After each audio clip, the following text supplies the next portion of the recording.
Well, basically just hitchhiking on the point. If you look at the customers of the Wall Street Journal, the basically financial news, financial people here are people who rely on sound, valid, and timely data to make investment decisions. They look at things and track trends in the industry, worrying about things like profit maximization. If they even suspected that political issues or ideological issues from the editorial page were going to start affecting the flow of valid financial information, if they even thought that ideological issues were going to affect their ability to understand investments and make sound decisions, they'd get very upset.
Fuel cells are the most efficient devices for generating energy, so that combination of low emissions and efficient energy is the real key to the future for low carbon. I think the fact is that people feel this research is now going somewhere very definite, that the cars that people drive say in 5 or 10 years will be hydrogen or certainly electrical, possibly driven by hydrogen fuel also. Your houses will be much cleaner. They will have renewable fuels, again driven by fuel cells, and many of the things that we use as gadgets like computers, cameras, they will also have fuel cells.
I think it's often underestimated the connection between doing research, live research, and teaching undergraduates and the undergraduate programs.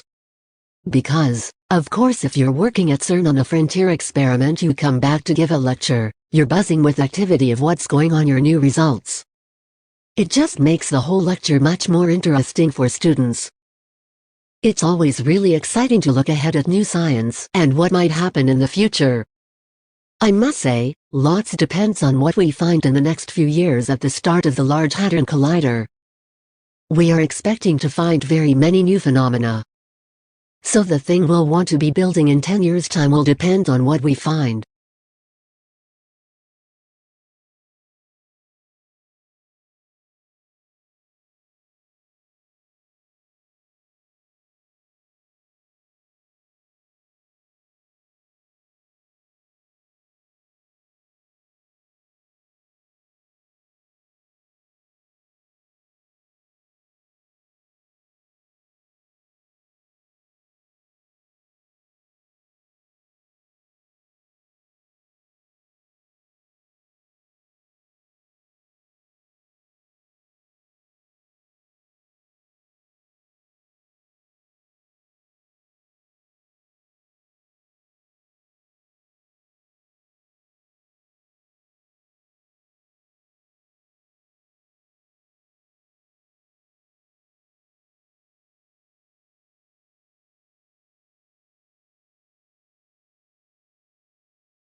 Now that story's been scotched as only part of contingency planning, but it was a symptom of the dramatic turn of events in South Australia, and it flushed out other remarks from water academics and people like Tim Flannery, indicating that things were really much worse than had been foreshadowed even earlier this year. So is Adelaide, let alone some whole regions of South Australia, in serious bother, considering that the vast amount of its drinking water comes from the beleaguered Murray, something many of us outside the state may not have quite realized. Is their predicament something we have to face up to as a nation?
This is one thing we can say about babies. Human babies compared to babies of other species is that we are entirely dependent on our carers to bring us up and for us to survive.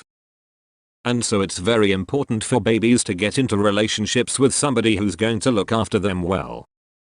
So, biology has meant that babies and the adults are geared up to be in relationship with each other from the start.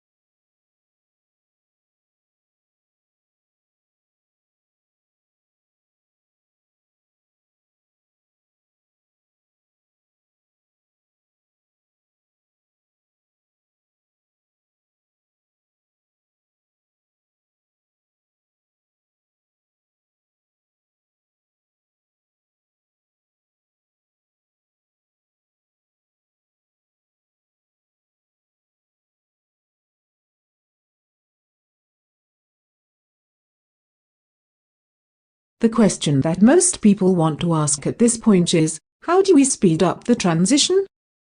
If it's a good idea to have fewer people in the world, which may or may not be the case, then how might we move towards a situation in which population growth rates are reduced? How might we speed up the transition, the demographic transition that I've talked about? And I think there are probably 4 kinds of answers. I'm not going to suggest that all the kinds of answers, but those are the most obvious ones.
Bruch and her colleague Mark Newman studied who swapped messages with whom on a popular online dating platform in the month of January 2014. They categorized users by desirability using PageRank, one of the algorithms behind search technology. Essentially, if you receive a dozen messages from desirable users, you must be more desirable than someone who receives the same number of messages from average users. Then they asked, how far out of their league do online daters tend to go when pursuing a partner?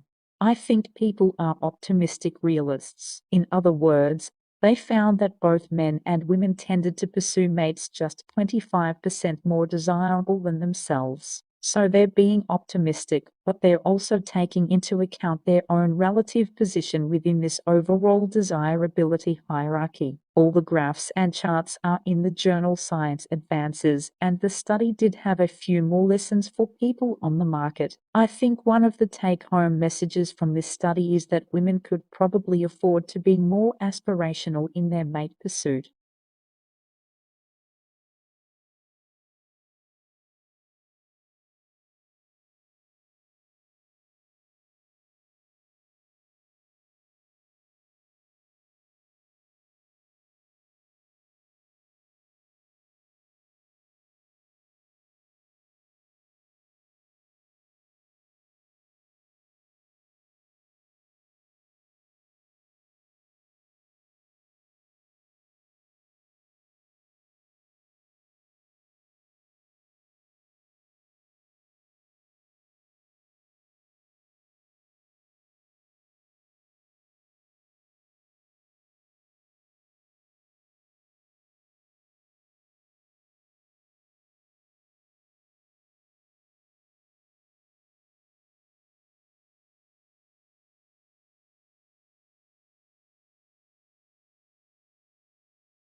My name is Posey D and I now work in sports marketing and branding, events and team management.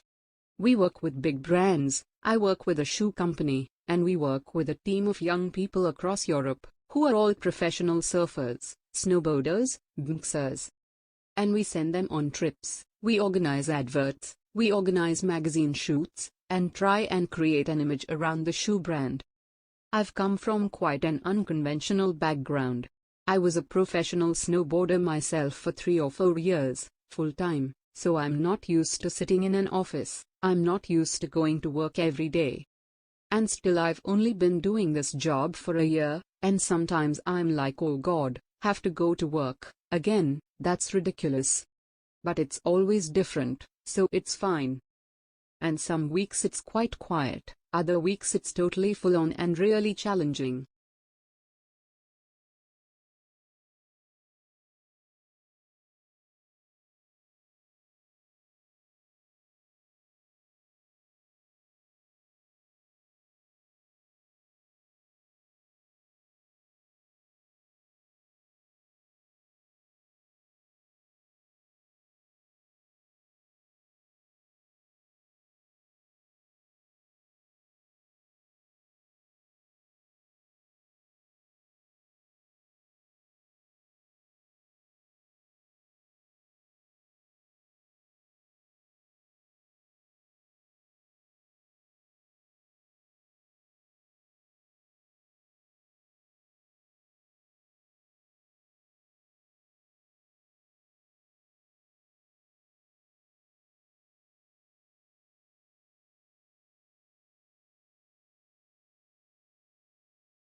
And as far as getting acquired, we're trying to focus on the product. I think that if you know a lot of companies are built to be acquired, and I think what happens there is you leave yourself in a really vulnerable spot because you're growing and you say, hey, I won't hire that expensive VP of whatever because hey, man, any day now we're going to get acquired. And then your product winds up suffering. So I think you need to really want to do the company because you don't know how long you're going to be at it. And luckily I've been searched a long time. I don't want to stay in search. So it's fine with me whatever happens with the company. But you have to focus on building the product to making the product better, and you have to focus on building a sustainable company.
Well, of course, the fact that the hands look so similar was intentional. The scriptorium wanted a professional-looking work and they didn't want a lot of individuality in the script. So, the primary objective of the original's writing in this manuscript was to make it look identical. As a matter of fact, because scribes are different people and they have different hand-eye coordination and different habits, they ended up producing something that was slightly different, which is not easy to tell to someone who hasn't been staring at the manuscript for a while.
Many different types of barcode scanning machines exist, but they all work on the same fundamental principles. They all use the intensity of light reflected from a series of black and white stripes to tell the computer what code it is to see. White stripes reflect light very well, while black stripes reflect hardly any lights at all. The barcode scanner shines light sequentially across the barcode, simultaneously detecting and recording a pattern of reflected and non-reflected light. The scanner then translates this pattern into an electrical signal that the computer can understand. All scanners must include computer software to interpret the barcode once it has been entered. This simple principle has transformed the way we are able to manipulate data and the way in which many businesses handled record keeping.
In that month or 6 weeks, the patient may feel perfectly well. He may even travel around the world, spending hours packed into crowded airplanes with unsuspecting fellow passengers. That's bad enough with regular TB or with strains that are resistant to 2 or 3 mainline drugs used to treat the disease. But it's a potential public health catastrophe with a new strain called XDR-TB.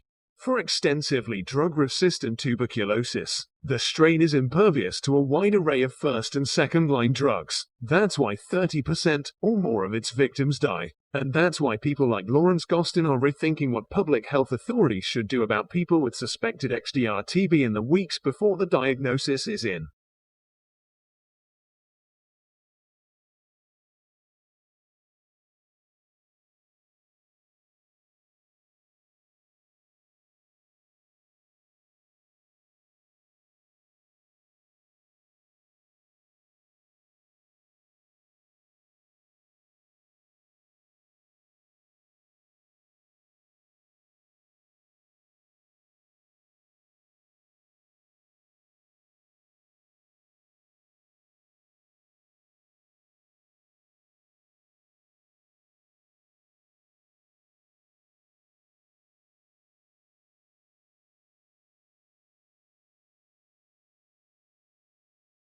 Okay, see, the thing is that I've had a look at the peer reviews about the funding application, which you suggested that I do. But what I found is that several reviewers are saying that there isn't actually sufficient focus on my topic. Right. I think that is actually the case, but I remember that the proposal is based around things that have already been done. And the fact that it's just one of a number of factors, and these affect health and safety.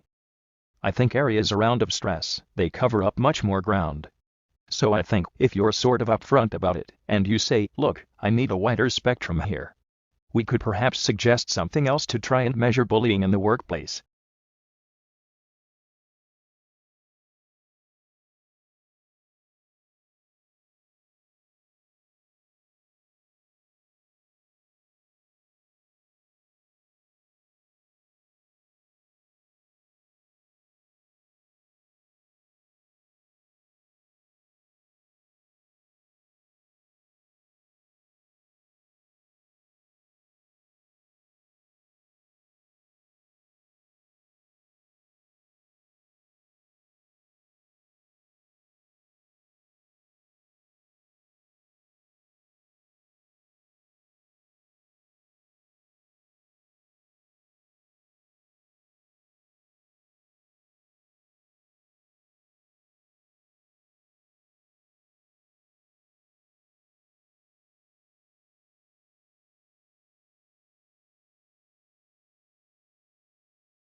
If you're a senior citizen, music in the background may be distracting, but for younger people, experts at multitasking, it's apparently no big deal.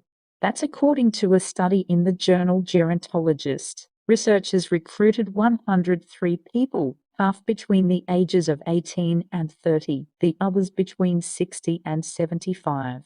The volunteers then took part in memorization exercises and a drill where they had to quickly match a photo of a face with the same face in an array of unfamiliar faces. Some participants did the exercises in silence.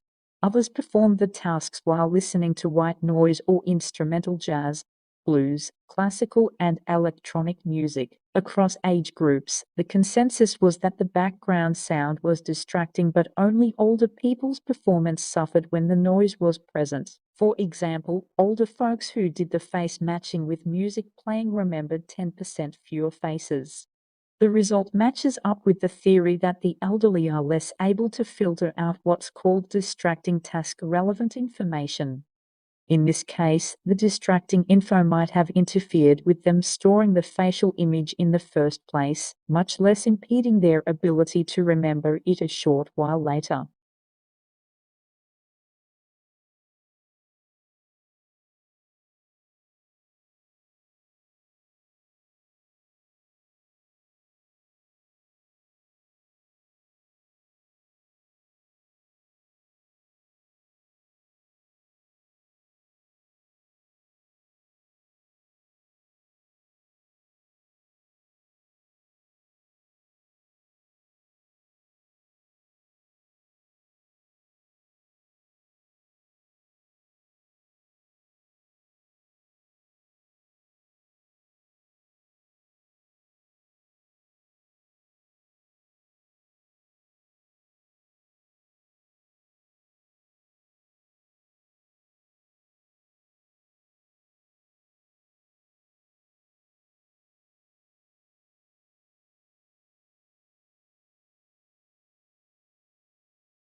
I think it's really important for young people not to feel restricted in their choices and also to be aware of the choices that are available to them, and obviously the media has an incredibly important role to play in that, in letting people know the great range of science that is out there and is potentially a career. I think we tend to talk about science as this big kind of monolith, but of course actually it's this beautiful multifaceted thing.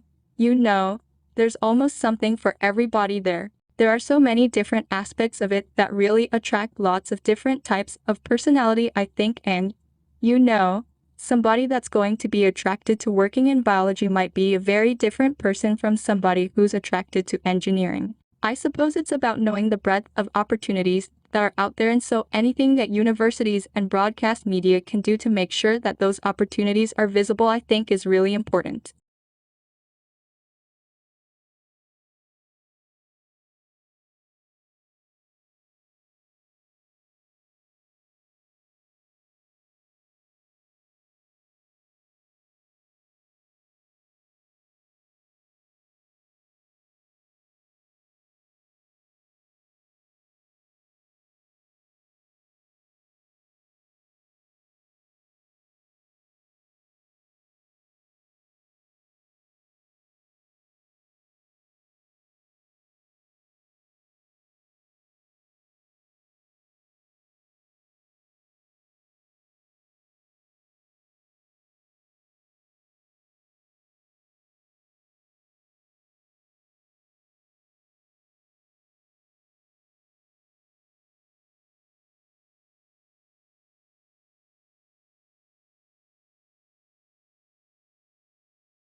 Green chemistry is a concept designed to develop technologies which allow chemistry to be practiced with minimal damage to the environment or in an environmentally compatible way, and it's meant to cover both chemical processes and chemical products. The center was set up about 7 or 8 years ago, and the idea was to provide a hub of activities that covered fundamental research work, international collaboration, but also educational development on public understanding of the project as well, and also networking, so we network out to well over 1,000 people around the globe.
Numbers and diagrams are highly abstract and condensed summaries of the world.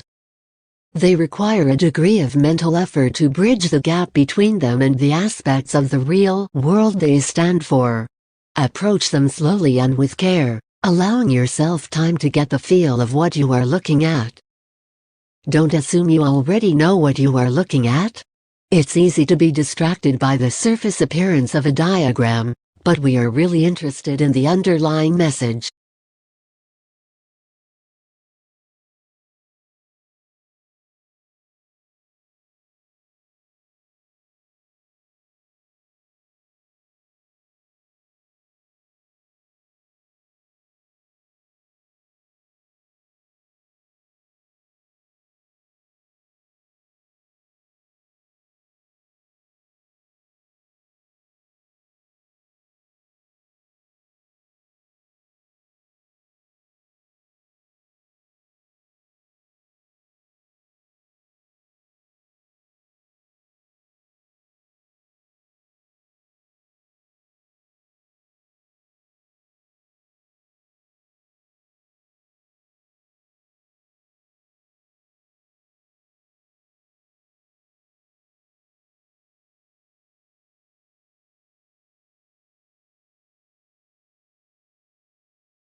If sea levels continue to rise, eventually the property becomes inundated and the real value of the property, the vast bulk of its value, will be in the value of the land, which of course is then unusable.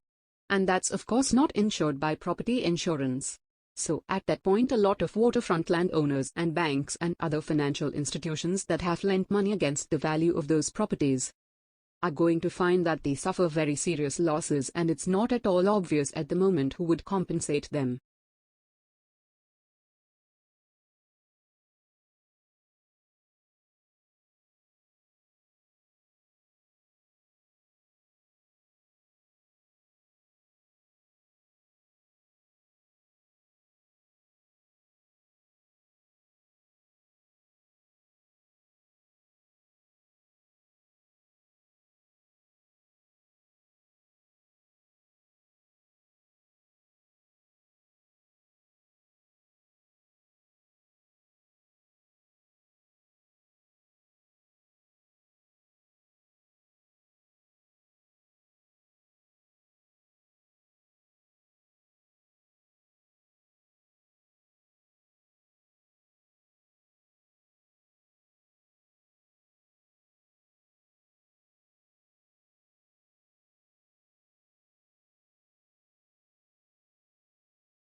And one particular crop, almonds in the US and now in Australia, is transforming the world of beekeeping and of bees. What has happened is that something serendipitous came along, that people found out, that doctors found out that almonds are good for you. They are actually a food that is normally considered a confection, but it's good for you. The almond board got a very aggressive promotion going on for almonds. I just heard recently, they send out sales reps to cardiologists at hospitals to promote the heart benefits of almonds, so they go right to the doctors to do this. So they leave no stone unturned in a very good promotion of almonds, and it's legitimate promotion because they are a healthy food. So what's happened is worldwide, almond sales have taken off.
Certainly, I do think that by the end of this decade, the largest social institution in Australia will be single-person households, so that the family, mum, dad, and the kids, is receiving in terms of market share.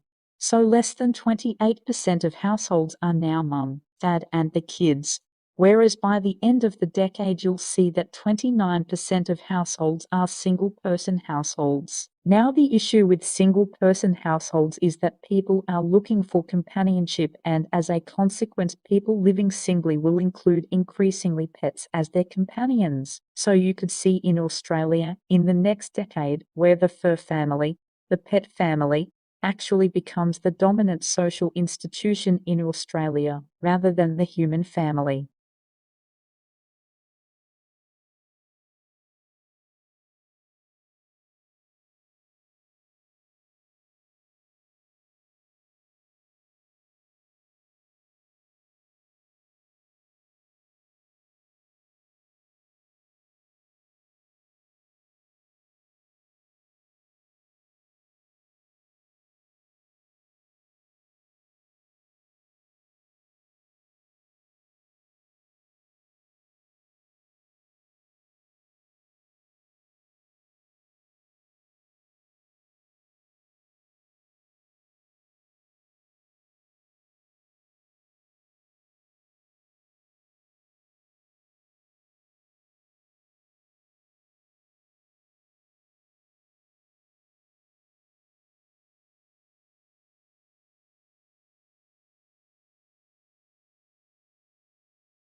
There's little doubt that genetically modified crops have the potential to offer great benefits to the world, yet they continue to be opposed by many people, even though any risks attached to their use have not been clearly established. The reasons seem to be a deep distrust of the motives of large agricultural companies, along with a generalized feeling that it's always dangerous to, as some would put it, play around with nature.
An economist sees the world basically through a typical microeconomic toolkit that involves things like thinking at the margin, rationality, opportunity cost, trade-offs. Economists, like any other discipline or dogma, has its own jargon and its own rules and its own way of seeing the world. So basically economics, or economists in general, tend to apply microeconomic concepts like that to explain the way humans behave and to make predictions about the future.